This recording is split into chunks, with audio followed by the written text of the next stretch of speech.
మనం చేసే వివిధ పనుల వల్ల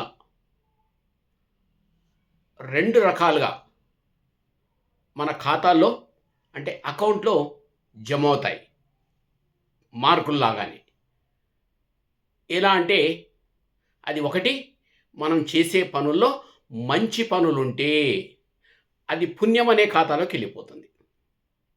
మనం చేసిన పనుల్లో చెడు ఉన్నట్లయితే అది పాపం అనేటటువంటి ఖాతాలోకి వెళ్ళిపోతుంది. అందుకే మనం ఏ పని చేసినా ఈ 2 మనం గమనించాలి. కాకపోతే ఈ పాపం, పుణ్యం మన కంటికి కనిపించదు.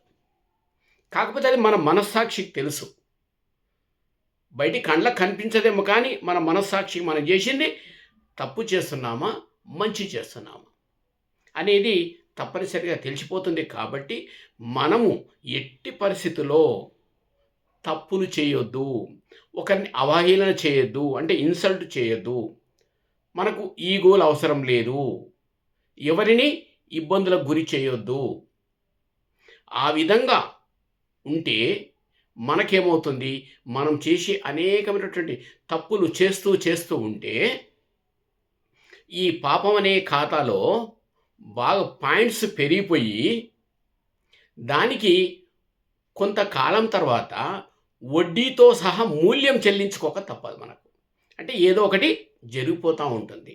మనకు తెలియకుండానే మనకు జరిగిపోతూ ఉంటుంది. అంటే మనం చేసే తప్పుల వల్ల, ఒకరిని ఇబ్బందులకు గురి చేయడం వల్ల, ఒకరిని అవహేళన చేయడం వల్ల, ఇలాంటివి చేయడం వల్ల ఆ పాపం అనేటటువంటి ఖాతా పెరిగిందనుకోండి మనకు చాలా కష్టం అయిపోతుంది.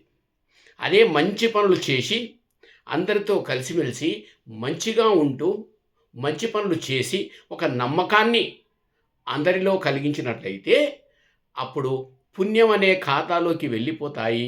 ఆ పుణ్యం అనే ఖాతాలో నుంచి ఎప్పుడు మనకు ఎలాంటి ఆపదలు వచ్చినా, ఎలాంటి ఇబ్బందులు వచ్చినా ఆ పుణ్యం అనేటటువంటి ఖాతాలో నుంచి మనకు పాయింట్లు వచ్చి మనం ఏదన్నా జరిగినప్పుడు అనుకోకుండా జరిగే సంఘటనలు ఎలాంటివి ఏమైనా ఉన్నా అక్కడ ఆ పుణ్యం అనేటటువంటి పాయింట్లు మనల్ని కాపాడుతాయి.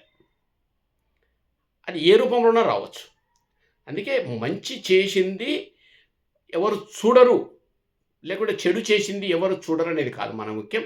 మన మనస్సాక్షిగా మనమే ఆలోచించి ఇది మంచి, ఇది చెడు అని మనం చేస్తాం. మన పిల్లలకు కూడా ఈ పనులు బాగుంటాయి, ఇలాంటివి చేయాలి, ఇలాంటి నమ్మకాన్ని కలిగించాలి, అందరితో కలిసిమెలిసి ఉండాలి, అందరినీ గౌరవించాలి అని ఇలాంటి మంచి పనులు మనం నేర్పుతూ ముందుకెళ్ళినట్లయితే ఈ పాపం పుణ్యం అనేది మనకు తెలుస్తుంది.